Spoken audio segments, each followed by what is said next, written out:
नमस्ते। श्री परमज्योति चमत्कार शुणा। मु भुवनेश्वर अहल्या बेहेरा।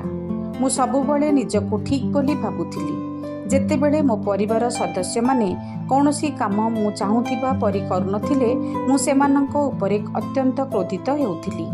एही कारणरू मो परिवार भितरे सबुबले झगड़ा लागि रहुथिला एवं मु सबु समय रे चिड़चिड़ी हेउथिली। एसबुर परिणाम स्वरूप मु निजे आघात पाउथिली एवं प्रति बदଳରେ अन्यମାନଙ୍କୁ ମଧ୍ୟ आघात देउथिली।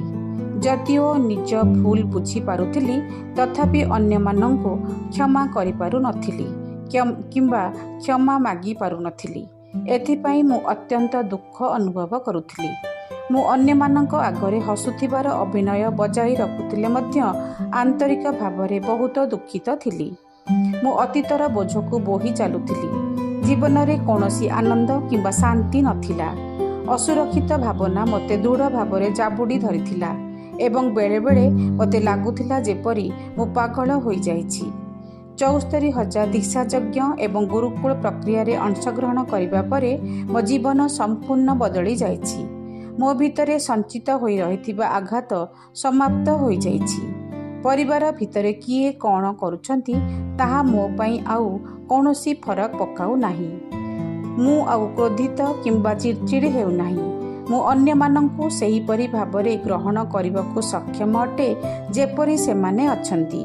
मो स्वामी सहित संपर्क रे एते उन्नति घटिछि जे पूर्व परि वर्तमान आउ कौनसी झगड़ा हेउ नाही। भविष्यत को नहीं मो भितरे आउ कौनसी असुरक्षित भावना नाही। वर्तमान मो जीवन रे शांति एवं आनंद भरी जाइछि। मु मनुष्य उद्भिद प्राणी तथा प्रकृति सहित संयुक्तता को अनुभव करुछि। एपरिकी बेले बेले मु निर्जीव वस्तुगुड़िक सहित मध्य कथबार्ता करुछि। अन्य मानक प्रति मोर सहानुभूति दिन को दिन वृद्धि पाइबारे लागिछि। श्री परमज्योति सहित मोर बंधन आहुरी अधिक दृढ़ होई जाइछि। मु सबुबले सेमानंक दैविक उपस्थिति को मो सहित अनुभव करुछि एवं सेमाने मो जीवनर प्रत्येक पदक्षेप रे मोर मार्गदर्शन करुछंती।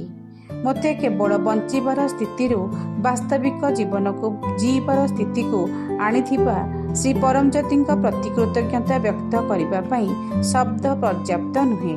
मु सेमानंकर चरण कमल रे हृदयर गभीरतम प्रदेश असीम कृतज्ञता ज्ञापन करुछि।